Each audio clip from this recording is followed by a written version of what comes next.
Halo semuanya, pernahkah kalian mendengar belakangan ini tentang isu protes warga Jepang terhadap imigran yang ada di sana?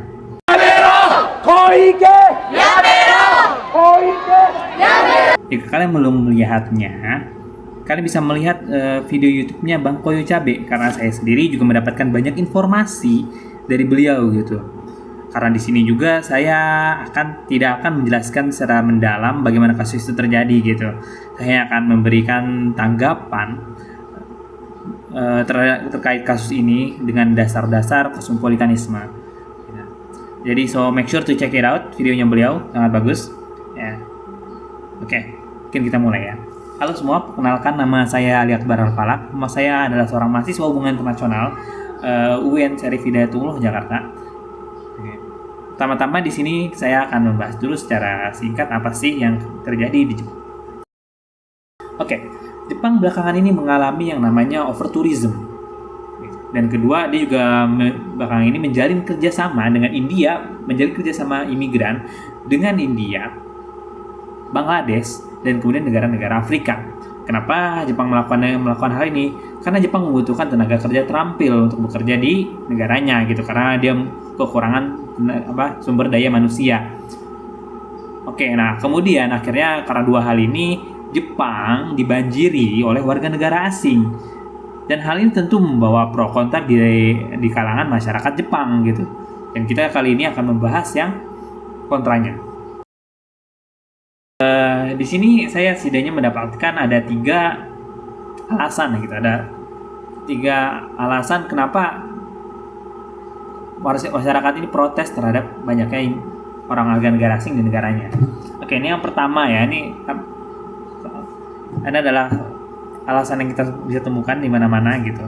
Yaitu adalah ya protes terhadap warga negara asing, terhadap imigran ini karena adanya adanya rasa kesal dan kecewaan terhadap warga negara asing gitu.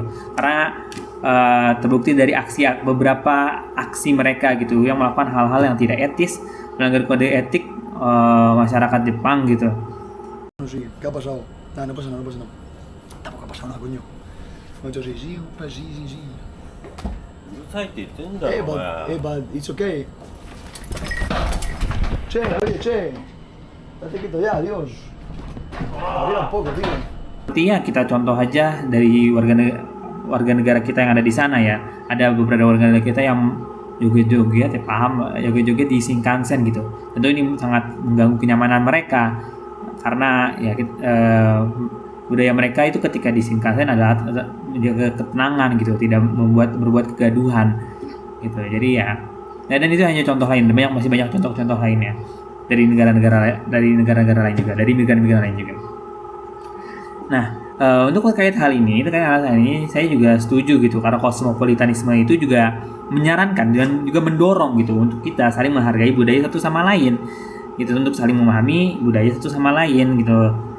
Nah, akan tetapi yang saya khawatirkan gitu, kenapa saya khawatir? Karena gerakan ini masif banget dan tidak hanya terjadi di Jepang gitu. Gerakan anti imigran ini juga terjadi di Eropa sana gitu. Jadi ini menimbulkan pertanyaan bagi saya gitu. Nah, inilah yang akan kita bahas di 2 alasan berikut ini. Oke, pertama,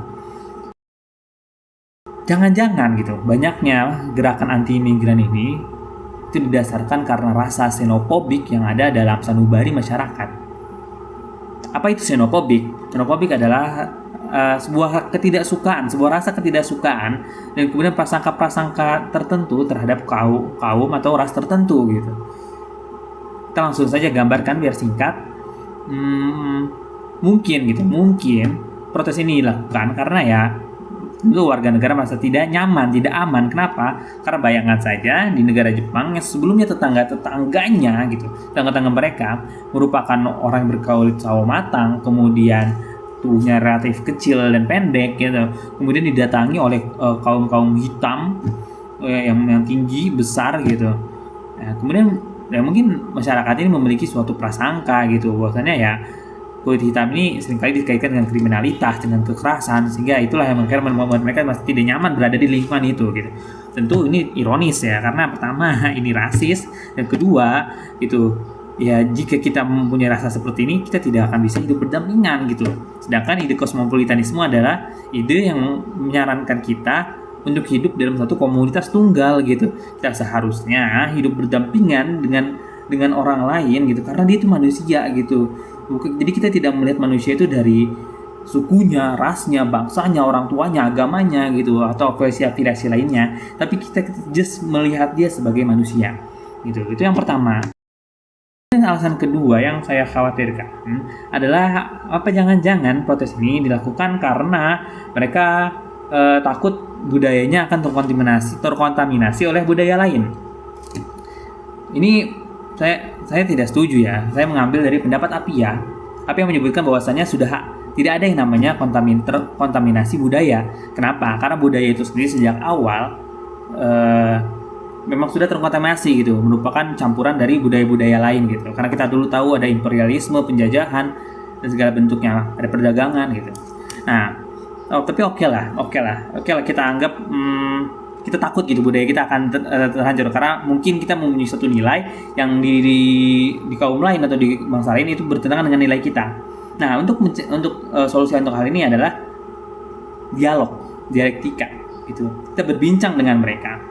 Kita menjelaskan apa itu budaya kita gitu, apa yang nilai yang kita percaya, dan mereka juga menjelaskan apa nilai apa yang mereka anut gitu, bagaimana budaya mereka. Kemudian kita akan melakukan check and balances dengan mereka, karena bisa jadi gitu kita menganggap dia salah nih, budaya mereka bertentangan, tapi jangan-jangan sebenarnya kita yang salah, budaya kita yang cacat gitu. Nah, makanya itulah yang disarankan oleh Appiah gitu, bahwasanya seharusnya kita berdialek, bukan hanya sekedar menolak imigran secara gamblang gitu, secara blatantly gitu. Kita harusnya melakukan dialek. Mungkin sekedar itu sih uraian singkat dari saya dan tanggapan singkat dari saya. Silahkan beri saya masukan atau komentar apapun, sangat diterima. Terima kasih atas perhatiannya. See you guys next time. Bye bye.